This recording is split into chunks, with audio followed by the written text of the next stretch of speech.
right, let's get you some analysis now. Nkululeko Tselane is an attorney of the High Court. He's also director at the Institute for Election Management Services in Africa. Nkululeko, it's great to talk to you. Thanks very much indeed for coming on. What have you made of, you've obviously been tracking the court case as it's been on throughout this morning and this afternoon. What have you made about the argument from Advocate Dali Mpofu SC that the IEC has overreached? Thank you, Michelle, and good afternoon to yourself and the viewers. It's actually a very interesting argument about the role and the powers of the Electoral Commission. What we have to remember is that the Electoral Commission only can get its powers from statute. It isn't allowed. It doesn't have any inherent jurisdiction on certain matters. So the issue as to whether or not the IEC had the power to rule on the objection, I think is one where there's a lot of disagreement amongst the electoral practitioners. However, I'm of the view that the IEC was within its jurisdictional rights to make that argument. Yeah. Advocate. Yes. Sorry, if I can just come in there. In fact, Justice Lebogang Modiba effectively saying exactly what you're saying, that it is within the powers of the Commission to screen from the list whether a candidate does or does not qualify. Yes, and the alternative that's been presented by Advocate Mpofu is that instead of the IEC, it should have been the National Assembly to rule on that.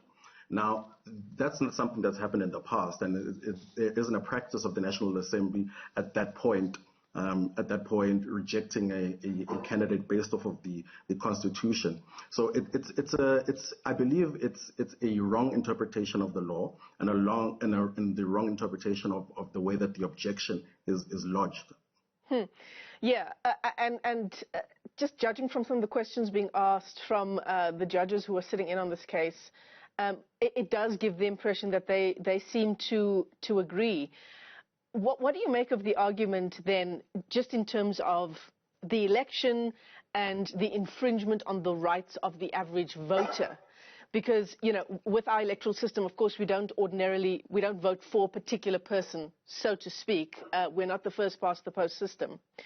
But we vote for a party and we know who heads up that party. Would the voter be disenfranchised in this way, given that the former president has been disqualified from candidacy? Michelle, you're touching on a point that I was actually also very much worried about. And I was surprised that the judges didn't actually touch on the point that, well, we don't vote for an individual, we vote for a political party. Yeah. And therefore the disqualification of the former president wouldn't necessarily affect the voter's choice. However, I do think that the other arguments were a lot stronger than the jurisdictional point, and I think we can see that the judges we're trying to move past that point very, very quickly. So the voter does have a choice, and the face of the political party does matter. However, legally, I'm not convinced that they've set out a good point as to why an individual should be more concerned. Right. And then it comes to the argument from Advocate Dali Mpofu SC around whether a crime has been committed and someone has been convicted of that crime as per our usual understanding of that process. He says that Yes. didn't happen in the case of the former president. Yes, what we're seeing is actually a very interesting and technical interpretation exercise that I think is going to determine which way that this matter is ruled. So the argument is that the former president yes, he was convicted of an offense. However, it wasn't an offense in the typical manner that we understand it. For example, President Zuma wasn't formally charged. He didn't he didn't plead.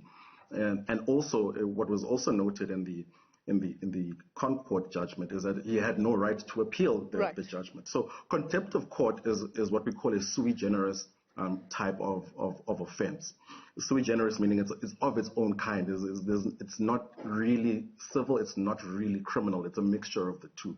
So the technical interpretation is whether or not an offense was committed, and Advocate Mpofu did concede that point, because that's not the main point. The point is how long was he in prison for and what was the effect of his remission. So that was one of the points that was there, but you could see it's widely accepted that an offense was committed, and that offense was contempt of court. Yeah. So let me ask you this then. Is it within the ambit of the IEC to essentially accuse, these are the words of Advocate Dali Mpofu SC, to essentially accuse MK of putting the former president on its list, knowing full well that he does not qualify? Is that within the ambit of the IEC? Dali Mpofu says no. And he says another political party should have done that. And that is part of his argument for why the IEC has overstepped here.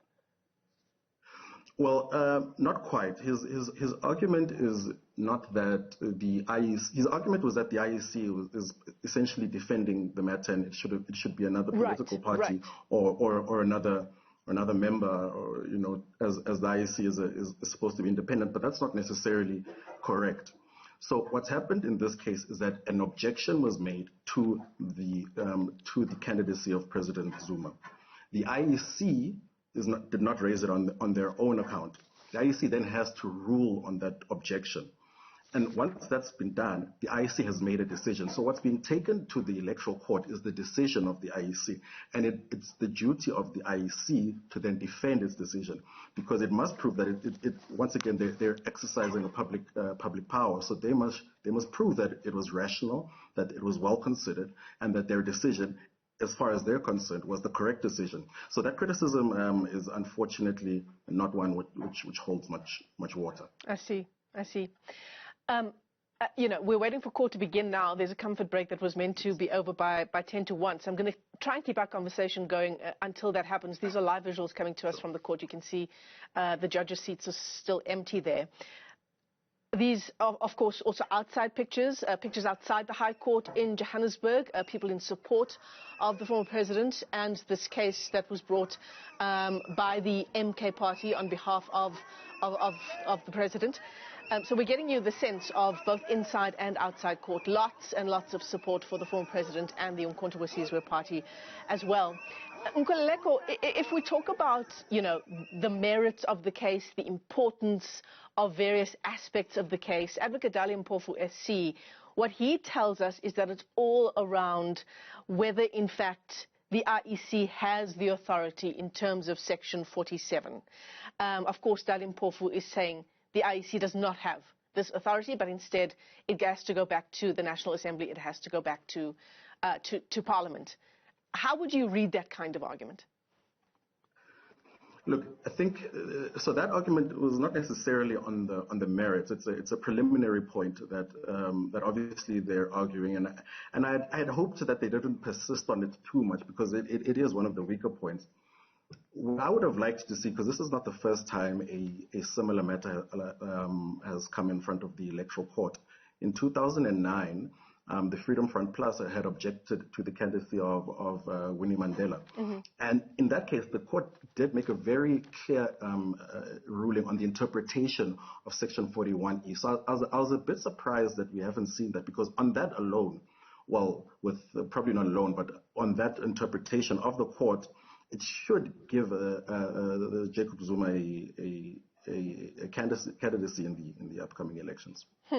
Nkululeko Tselane is an attorney of the High Court, and I think you may have given Advocate Dali Mpofu SC there and the rest of the legal team a little bit of advice on where their arguments should go next.